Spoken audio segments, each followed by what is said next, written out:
A source said the White House officials told a congressional briefing on Thursday that the United States had evacuated 6,741 individuals, including 1,792 American citizens and legal permanent residents from Kabul. The source, who listened to the teleconference, quoted the briefers as saying that the biggest bottleneck was getting evacuees through crowds mobbing Kabul airport gates. The US State Department said on Thursday it was sending more consular officers to Kabul and other locations, including Qatar and Kuwait, to help with evacuation effort from Afghanistan after the Taliban seized Kabul on Sunday. We're continuing to rapidly deploy additional consular officers to ensure we can welcome Americans and others, and will continue to do so over the coming days. The department is sending consular staffing teams to Qatar and Kuwait to assist with the transit effort, and we're preparing teams to surge to other processing locations as well. Additional consular officers have also now landed in Kabul, and we will nearly double the number of consular officers on the ground by Friday. 12 C-17s departed within the last 24 hours, with more than 2,000 passengers who arrived at safe havens. Since August 14th, we've airlifted 7,000 total evacuees. I can also confirm there are 6,000 people at the airport right now who've been fully processed by our consular team and will soon board planes. Overnight, we significantly expanded how many American citizens, locally employed staff, SIV applicants, and other vulnerable Afghans who were eligible for departure, and we offered them to consider transit to the airport.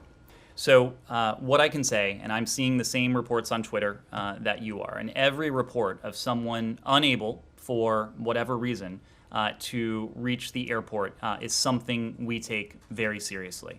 Our imperative is to relocate as many people as quickly as we can.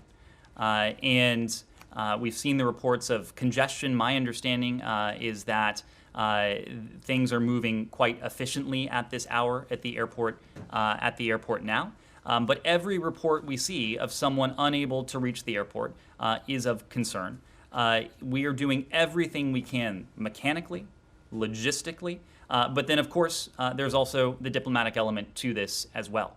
We are making very clear together with our international partners. More than 100 countries have come together. The G7 mentioned this today as well, that safe passage should be guaranteed for all of those who wish to transit to the airport. State Department spokesman said 6,000 fully processed people were currently at the airport in Kabul and would soon be boarding planes. He added Washington would nearly double the number of consular officers in Kabul, without disclosing how many are deployed. Once the consular capacity in Kabul is doubled, he said the State Department believes it will have the number of officers needed to process individuals and fill flights. The Pentagon has said its aim is to evacuate between 5,000 and 9,000 people a day. The United States significantly expanded overnight the number of American citizens, locally employed staff, special immigrant visa applicants, and other vulnerable Afghans eligible for departure, Price said, adding that about 20 flights would leave Kabul on Thursday night. Thousands of people have desperately tried to get past Taliban roadblocks and US troops to reach the airport. On Thursday, the Taliban urged crowds of Afghans waiting outside to return home, saying they did not want to hurt anyone, a day after firing at protesters and killing 3.